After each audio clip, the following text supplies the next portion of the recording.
Adventure মুভিতে আছে, ডোরা দি এক্সপ্লোরার মতো। আমি ডোরার বাপ। এখন আমরা যাচ্ছি ওই পাহাড়ের মেঘের ভেতর। আজকে আমি রিভিউ করব এই পাহাড়ের সাথে মেঘ, পাহাড়ের ওপরে মেঘ। রাফা আমার মেয়ে, ও কখনো পাহাড় দেখেনি, কিন্তু আজও যাচ্ছে দড়ি বেয়ে ঝুলে নামার জন্য সেই পাহাড়ের চূড়া থেকে। আজ যখন আমার সঙ্গে বের হলো, আকাশ ভেঙে শুরু হলো তুমুল বৃষ্টি, কিন্তু সামনে যে আরো ভয়ঙ্কর অবস্থা অপেক্ষা করছিল সেটা আমিও বুঝতে পারিনি। কি রাফা, নামা যাবে? আমি নামতে তুমি নামতে পারবা? এখানে নামলে উঠতে পারবা না, নামতে পারবা?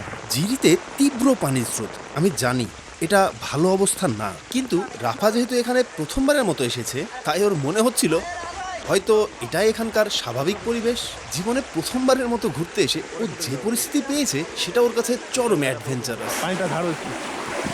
এই মেয়েটার ছোটবেলা থেকেই খুব শখ ছিল নাগরদোলায় উঠবে, বিভিন্ন কারণে সেটা আর কখনো হয়ে ওঠেনি। অথচ আজও যাচ্ছে ৩২০ ফিট উঁচু পাহাড় থেকে র্যাপেলিং করতে। যে মেয়েটার নাগরদোলায় ওঠা হয়নি কখনো, আজ সে প্রায় ৩২ তলা বিল্ডিং এর সমান উঁচু পাহাড় থেকে দড়িতে ঝুলে নামবে। পড়ে যাবা, চলো যাই, এখন কেউ নাই। বিষয়টা এমনিতেই অ্যাডভেঞ্চারাস, তার সাথে যোগ হয়েছে আজকের এমন আবহাওয়া, চরম প্রতিকূল কিন্তু এনজয়েবল। র্যাপেলিং এর চ্যালেঞ্জ তো অনেক পরের কথা। এই ঝড় বৃষ্টির দিনে এমন ঝিরি দিয়ে হাঁটা, পাহাড়ে ওঠা, এই সবই নতুন যোগ হওয়া চ্যালেঞ্জ। কেমন লাগছে তোমার? অনেক মজা। মনে হচ্ছে কোনো অ্যাডভেঞ্চার মুভিতে আছে, ডোরা দি এক্সপ্লোরার মতো। আমি ডোরার বাপ। সাবধানে হাঁটো, স্রোত অনেক। এই কারণে তো দেখে হাঁটো, রোদ বেশি সামনে কিন্তু।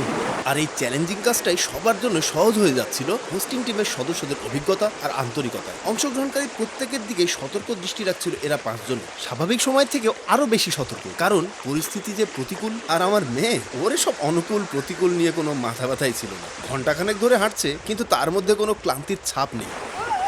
এখন আমরা যাচ্ছি ওই পাহাড়ের মেঘের ভেতর। আজকে আমি রিভিউ করব এই পাহাড়ের সাথে মেঘ, পাহাড়ের ওপরে মেঘ। জুতার মধ্যে কি যেন ঢুকছে। আধা কেজি হবে ভিতরে।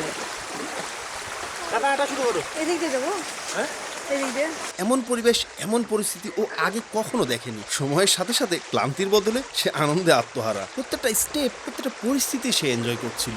অবশ্য এখনো সে পাহাড়ে ওঠা শুরু করেনি বলেই হয়তো।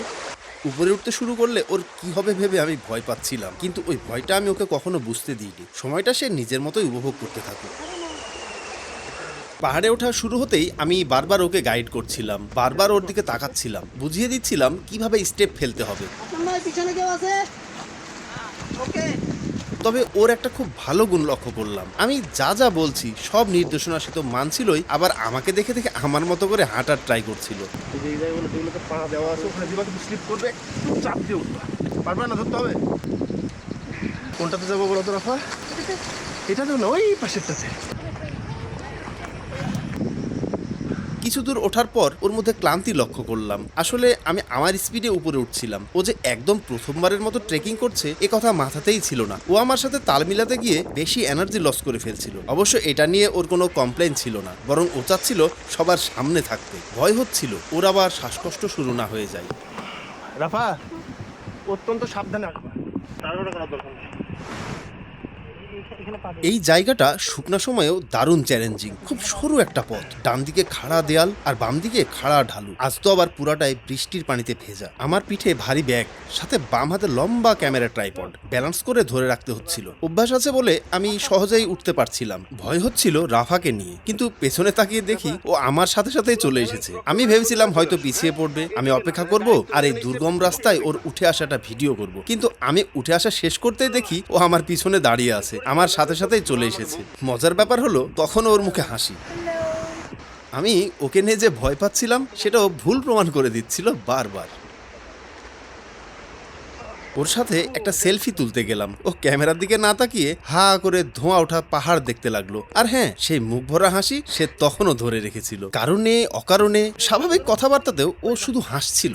বুঝে গেলাম এটা ওর মুখের হাসি না, এটা ওর অন্তরে বিস্ফোরিত আনন্দের বহিঃপ্রকাশ। ওর কাছে এই জার্নিটা অকল্পনীয় আনন্দের। রাফা আমাকে জিজ্ঞেস করলো আমাদের সামনে আর কেউ আছে কি না। আমি বললাম না, সামনে আর কেউ নাই, সবাই আমাদের পেছনে। শুনে সে তো মহা খুশি, বললো বাবা আমি রেকর্ড করব, প্রথমবারই ট্রেকিং এ এসে আমি সবার আগে গন্তব্যে পৌঁছে যাবো। বলতে বলতে আমাকে রেখে এসে হাঁটা শুরু করে দিল। আমাকে রেখে আগে আগে চলে গেছে। কি বসেছো কেন? যাও। আমরা পৌঁছে গেছি ট্রেনিং স্পটে। রাফা আগেই এসে বসে আছে। প্রচন্ড বাতাস এখানে, কিন্তু বৃষ্টি আর মেঘলা আবহাওয়ার জন্য প্লেসটার সৌন্দর্য বেড়ে গেছে শতগুণ। রাফার শখ হলো ব্যাগ পিঠে নিয়ে ছবি তুলবে, ভিডিও করবে, কিন্তু পানিতে ভেজা ব্যাগের ওজন ও নিতে পারছিল না। ব্যাগ রাখতে একটা সাইডে গেছে, ব্যাস অমনি ওই সুন্দর প্লেসটা দখল করে নিল দুইটা সুপারম্যান। সুপারম্যান যেন পড়ে না যায়।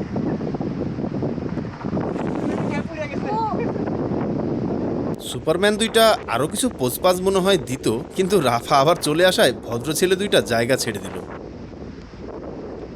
ও আচ্ছা, রাফার পায়ে যে স্যান্ডেল জোড়া দেখা যাচ্ছে সেগুলো কিন্তু রাহাতের। রাফার ট্রেকিং উপযোগী জুতা পরে যায়নি, প্রথমবারের মতো ট্রেকিং, তাও আবার বৃষ্টি ভেজা রাস্তা। পরিস্থিতি দেখে রাহাত নিজের স্যান্ডেলগুলো খুলে দিয়েছে। এখন আবার রাহাতের ক্যাপটাও নিয়ে নিয়েছে, কিন্তু বাতাসের জোর এতটা বেশি যে ক্যাপ মাথাতেই রাখা যাচ্ছে না।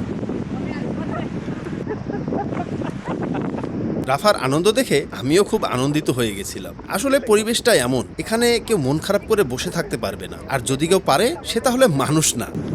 হাঁটাহাঁটির মধ্যে ছিলাম তাই এতক্ষণ বুঝতে পারিনি, বাতাস কিন্তু প্রচন্ড ঠান্ডা। সেই ঠান্ডা বাতাস থেকে বাঁচতে ছাতার আড়ালে বসেও লাভ হচ্ছিল না, হাত পা জমে যাচ্ছিল ঠান্ডায়। আর কিছুক্ষণ পরেই শুরু হয়ে যাবে অভিদার ট্রেনিং সেশন। সবাইকে শেখানো হবে র্যাপেলিং এর খুঁটিনাটি। আমি যেহেতু এক্ষেত্রে অভিজ্ঞ, তাই আমি আজ ক্লাস ফাঁকি দিব বলে ভেবেছি। ট্রেনারের সাথে খাতির জমিয়ে রেখেছি, ক্লাস ফাঁকি দিলেও যেন কিছু না বলে। ট্রেনিং শুরু হওয়ার আগেই রাফাকে নিয়ে আরো কয়েকটা ছবি ভিডিও নিয়ে নিলাম। ক্যামেরায় খুব একটা বোঝা যাচ্ছে না ওই জায়গাটা কতটা সুন্দর ছিল। বৃষ্টি ভেজা পাহাড়ের ডগা থেকে ধোঁয়া বের হওয়া আর মেঘের দৌড় প্রতিযোগিতার সাথে বাতাসের তীব্র গর্জন, সব মিলে মনে হচ্ছিল এটা একটা অন্য দুনিয়া। আমি ট্রেনিং অংশগ্রহণ না করলেও রাফা কিন্তু খুব সুন্দরভাবে ট্রেনিং সম্পন্ন করেছে। ভিডিওটা করতে পারিনি, সে সময় আমি আবার ট্রেনিং এর কাজে সবাইকে সাহায্য করছিলাম। যাই হোক, ট্রেনিং পর্ব সফলভাবে শেষ। এবার র্যাপেলিং এর স্টার্টিং পয়েন্টে যাওয়ার পালা। সবার র্যাপেলিং প্রায় শেষ, এবার আমাদের পালা এসেছে। আমরা সর্বশেষ র্যাপেলিং করার।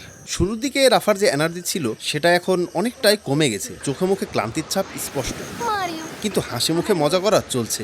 রাফা কিন্তু এখনো বুঝতে পারেনি আমরা কতটা উঁচু রিজ লাইন দিয়ে হাঁটছি। দেখে দেখে সতর্কতার সাথে স্টেপ ফেলছিল বলে আশেপাশে সেভাবে খেয়াল করেনি। তাই ভাবলাম ও কতটা উঁচু দিয়ে হাঁটছে সেটাও ফিল করলে ওর এক্সপ্রেশন কেমন হয় সেটা ভিডিও করতে হবে। আমি ওকে থামিয়ে সামনে চলে আসলাম। দাঁড়াও রাফা, ও তাকাও না, যাওয়ার দরকার নেই, সোজা চলে আসো, কোনো দিক তাকাবা না।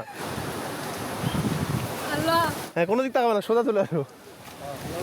অধুরা কাজ করতে এসে সারাদিন ধরার। ওইখানে কাজ করতে করতে ভয় লাগবে না? এখানে বাতাসের বেগ আরো অনেক বেশি, মনে হচ্ছে যেন ঝড় বয়ে যাচ্ছে অনবরত। দূরের পাহাড়ের মাথাগুলো এখনো সাদা চাদরে ঢাকা। আমরা একটু উঁচুতে এসে বসে র্যাপেলিং কর্মকাণ্ড দেখতে লাগলাম। আমরা দুই বাপ বেটি। পানিটার নাম দেখেন, মাউন্টেন ড্রিঙ্ক ওয়াটার। তার মানে কি এই পানিটা খাওয়ার জন্য শুধু মাউন্টেনে আসতে হবে?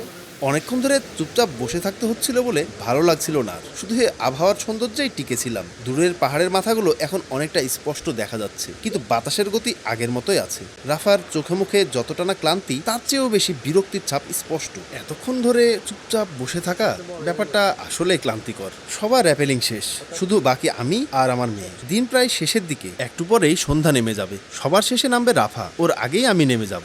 অবশেষে আমার নামার সময় আসলো। আবহাওয়ার কারণে আজ কোনো ড্রোন ফ্লাই হয়নি, আর হবেও না। আমি আমার বাম হাতে ক্যামেরা নিয়ে নামতে শুরু করলাম।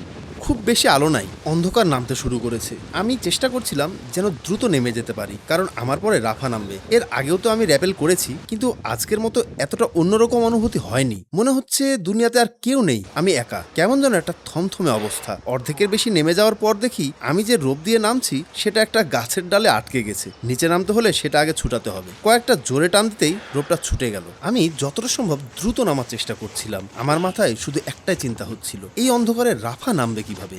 আমি তো নেমে আসলাম, কিন্তু রাফা উপরে বসে কি ভাবছে কে জানে। সাদাব ভাই আর বাসার আছে উপরে ওকে গাইড করার জন্য। দেখি এদিকে একটু টাকা একটা ভি দাও তো। নামার শুরুর সময়টা একটু জটিল মনে হয় সব নতুনদের কাছেই। রাফা সেটা কিভাবে ওভারকাম করবে সেটাই ভাবছিলাম। এই পরিস্থিতিটা সামলাতে পারলেই সে ঠিকভাবে নেমে যেতে পারবে বলে আমার বিশ্বাস। তারপরেও ভয় হচ্ছিল কোনো ঝামেলা করে ফেলে কিনা। বাসারকে বলে এসেছি রাফার একটা ভিডিও করার জন্য। তাছাড়া রাফার হাতেও একটা ক্যামেরা বেঁধে দিয়েছি, কিন্তু সমস্যা হলো ওই ক্যামেরাতে লো লাইট মুড নেই। এত অল্প আলোতে ভিডিও আসবে না বললেই চলে। র্যাপেলিংটা আমাদের আরো আগেই শুরু করা উচিত ছিল, দিনের আলো থাকতে থাকতে। রাফা জীবনে প্রথমবারের মতো পাহাড়ে ঘুরতে এসেছে, তাও আবার এমন প্রতিকূল আবহাওয়া। 360 ফিট র্যাপেল করবে, কিন্তু দুঃখের বিষয় এত সুন্দর অভিজ্ঞতার কোনো ড্রোন ফুটেজ থাকবে না, থাকলো না কোনো স্পষ্ট ভিডিও। যাক, কিছুই আর করার নেই। এই অভিজ্ঞতাটাই ওর জন্য অনেক বড় স্মৃতি। এই স্মৃতির স্পষ্ট ভিডিও না থাকলেও চলবে। আর বাবা হিসেবে এটা আমার গর্ব করার মতো অর্জন। কি, মেয়েকে নিয়ে র্যাপেলিং করা? না না, আজ সারাদিন আমি আমার মেয়ের মুখে স্বতঃস্ফূর্ত হাসি দেখেছি। ওর প্রতিটি পদক্ষেপে পাওয়া আনন্দগুলো আমি ফিল করেছি। ওর কাছে আজকের এই সারাটা দিন ছিল একটা স্বপ্নের মতো। সারাদিন ঘরে বসে থাকা একটা মেয়ে যখন এমন অভিজ্ঞতার সম্মুখীন হয়, তখন সেটা তার জন্য স্বপ্নের দুনিয়ার মতো। আর যে বাবা তার মেয়েকে নাগরদোলায় উঠাতে পারেনি, সে বাবার জন্যই এই মুহূর্তগুলো অনেক আনন্দের, অনেক আবেগের। মেয়েকে যখন নেমে আসতে দেখলাম, তখন আমার মনে হচ্ছিল আজকের বিজয়ী আমি। সত্যি বলতে, সারাটা দিন যে পরিস্থিতিতেই কাটুক, মেয়েটা তো আমার সাথেই ছিল। কিন্তু র্যাপেলিং এর সময় আমি ছিলাম অসহায়। মনে হচ্ছিল কখন নেমে আসবে আমার মেয়ে। ও কি ঠিকঠাক নামতে পারছে? মাঝপথে কোনো সমস্যা হলো না তো? ভয় পেয়ে কোনো ঝামেলা করে ফেলেনি তো? কিন্তু অবশেষে বুঝলাম মেয়েটা আমারই মতো অনেক বোকা, আর বোকারা নাকি সাহসী হয়।